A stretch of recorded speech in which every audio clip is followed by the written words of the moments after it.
അറിയാം ജ്യൂസ് കൊടുത്തിട്ട് ബാക്കി കുക്ക് ചെയ്യാൻ ഭയങ്കര ഇഷ്ടമാണ്. പിന്നെ കറക്റ്റായിട്ട് രാവിലെ എണീക്കും, ഭയങ്കര എന്നും 6 മണിക്ക് എണീക്കും.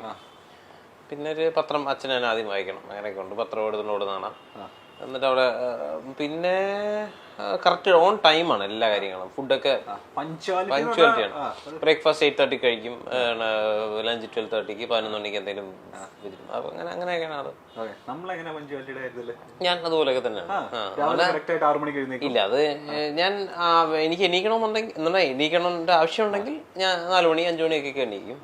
അല്ലെങ്കിൽ എന്തിനാ കളിക്കാൻ പോകുന്നോ ഓടാൻ പോകുന്നൊക്കെ ആണെങ്കിൽ ആ സമയത്ത് എണീക്കും. അല്ലെങ്കിൽ ഒരു പണിയില്ലെങ്കിൽ ചിലപ്പോൾ ഒരു 7.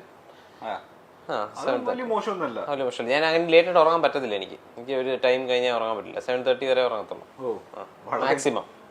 നന്നായത്.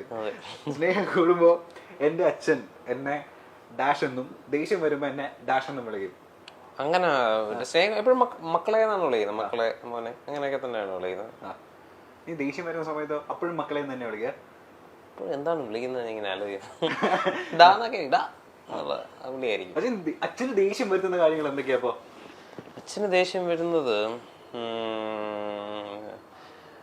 ഈ എന്റെ വീട്ടിൽ ചേട്ടനും അമ്മയൊക്കെ സമയം കുറച്ച് ലാഗിന്റെ ആൾക്കാരാണ്, കുറച്ച് ലാഗായിട്ട് ഇറങ്ങണം. അപ്പൊ അതിന് അന്ന് ഇഷ്ടമല്ല, ചൂടാവും, കറക്റ്റ് സമയത്ത് ഇറങ്ങണം. പിന്നെ അവരുടെ അച്ഛൻ ഫുഡിന്റെ കാര്യത്തിലും ഇങ്ങനെ ടേസ്റ്റിന്റെ ആ കഥ ഞാൻ കേട്ടിട്ടുണ്ട്. ഫുഡ് ഭയങ്കര എന്തെങ്കിലും പ്രശ്നം പറ്റിയാ അപ്പൊ പറയണം. അത് പറഞ്ഞില്ലെങ്കിൽ പറ്റില്ല അച്ഛൻ. എന്താണെന്നുണ്ട് അതൊരു അപ്പം തന്നെ പറയണമെന്നുള്ളൊരു ഇതുണ്ട്. ഞാൻ ഇതാണ് ആനീസ് കിച്ചണിലാണ് എപ്പോഴും കേട്ടിട്ടുണ്ട്. അതായത് അച്ഛനോട് ഫുഡൊക്കെ കഴിച്ചിട്ട് അഭിപ്രായം ചോദിക്കുന്ന ആളുകൾക്ക് പേടിയ, കാരണം അച്ഛനുള്ളത് ഇഷ്ടപ്പെട്ട് പറഞ്ഞുകൊണ്ട് പോയിക്കൊണ്ടിരിക്കും. അങ്ങനെ കൊണ്ട്. ഓക്കെ, അച്ഛൻ ചെയ്യുന്ന ക്യാരക്ടേഴ്സിൽ എനിക്ക് ഏറ്റവും പ്രിയപ്പെട്ട ക്യാരക്ടറും അല്ലെങ്കിൽ ഡയലോഗും ഡാഷാണ് അച്ഛൻ്റെ. അത് ഒബ്വിയസ്ലി ഒരു ആൻസർ മിന്നാരം മല അതാണ് ഏറ്റവും ഫേമസ് ആയിട്ട്.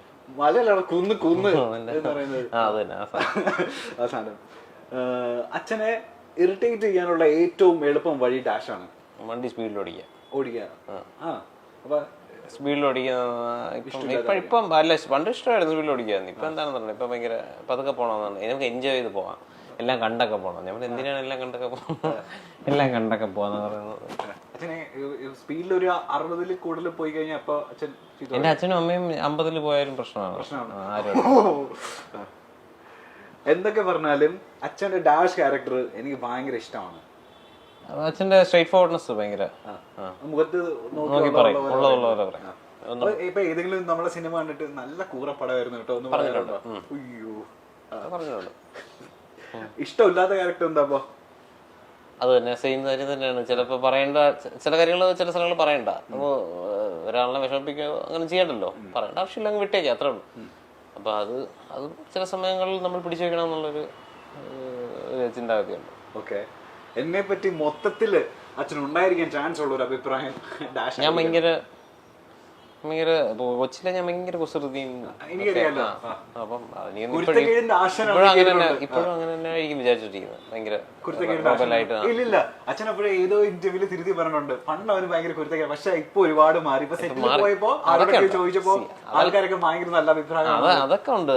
പക്ഷെ എന്നാലും വീട്ടില് എനിക്കൊന്നും ഞാൻ ഭയങ്കരമായിട്ട് ഞാൻ പ്രശ്നമല്ല. ഞാൻ എന്തെങ്കിലും തെറ്റ് കണ്ടാൽ പ്രതികരിക്കുന്ന ഇതാണ്. അപ്പൊ ഞാൻ പറയും. ഫോർ എക്സാമ്പിൾ എന്തെങ്കിലും ശരിയല്ലെങ്കിൽ ഞാൻ സമ്മതിക്കില്ല, വിട്ടുകൊടുക്കില്ല. അത് ചിലപ്പോൾ തർക്കുത്തരം പറച്ചിലെന്നൊക്കെ പറഞ്ഞാൽ അങ്ങനെയൊക്കെ പറയും.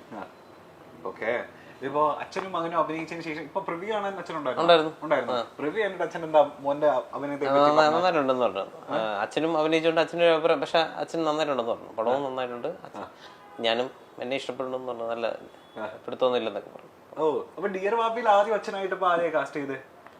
അറിയില്ല, അതെനിക്ക് ആ സമയത്ത് കാസ്റ്റിങ്ങിനെ പറ്റി പടം ഞാൻ കമ്മിറ്റ് ചെയ്ത് ഒരു 2 months കഴിഞ്ഞപ്പോഴാണ് അവരിങ്ങനെ വിളിച്ചിട്ട് ചോദിച്ചത്, ഇങ്ങനെ അച്ഛൻ്റെ റോള് ചെയ്യുക, ഇതിങ്ങനെ 2-3 സീനേ ഉള്ളൂ, 3-4 സീനേ ഉള്ളൂ, പക്ഷെ നല്ല സാധനങ്ങളാണെന്ന് അങ്ങനെയാണെങ്കിൽ പറയാം.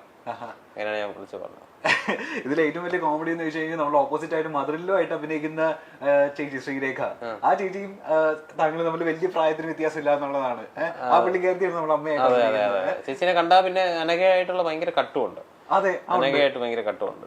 അപ്പം എന്താ പറയാ ചേച്ചി ഭയങ്കര എനിക്ക് ഇന്നും പടം കഴിഞ്ഞ് കുറെ അഭിപ്രായം ചേച്ചി സൂപ്പറായിട്ട് പെർഫോം ചെയ്തിട്ടുണ്ടെന്ന് തന്നെയാണ് എല്ലാവരും അഭിപ്രായം.